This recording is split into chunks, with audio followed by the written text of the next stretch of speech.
Som 20 či koľko eur, ako na dieťa a tak. Lebo ešte platím na to jednou. A vieš čo povedala? A vrem, Janka, a som 9, že už 11, to je kurva. Ale počúvaj, to ma na nej baví, že ona ako ja humor, aj ona. No to by sa vážne neviem, či to berete, vy to berete možno osobne, ako vážne, ale Roman, to je neskutočné, počúvaj, s takým človekom žiť.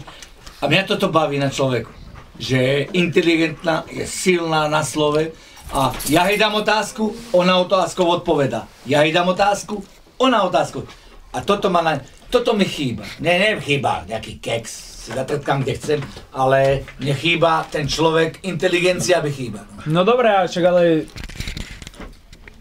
Tak som alkoholik. A z inteligentnou si Ja som už zapíchaš? alkoholik, ja som sa prepil ako.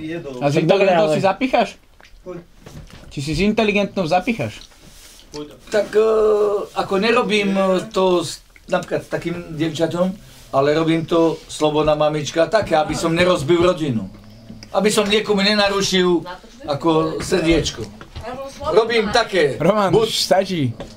No tak, počkáš. Ale robím to tak, ako aby som nenarušil niekomu. V podstate rodinu, tak sa to povie.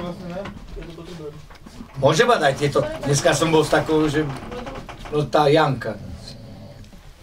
Čo na nej najebem dobiť, ani cici, ani rici. A tá sa nejak odmietala. Nejak sa môže, že ne, čo sa stalo niečo? Nie, lebo tam zase ty nepoznáš tých ľudí, že? Tam príde jej mama alebo čo a ona musí ten bonton. Bonton. No tak, aby nebola kurva. Nie, Piper. Mama, a ty sa náhodou mame páčiš? A už to potom je také No divné. to už je zle. To už Čo? je potom horšie. To horší ovci. Flipera by mal byť bonton. Prosím. Že? Podľa Flipera by mal byť bonton.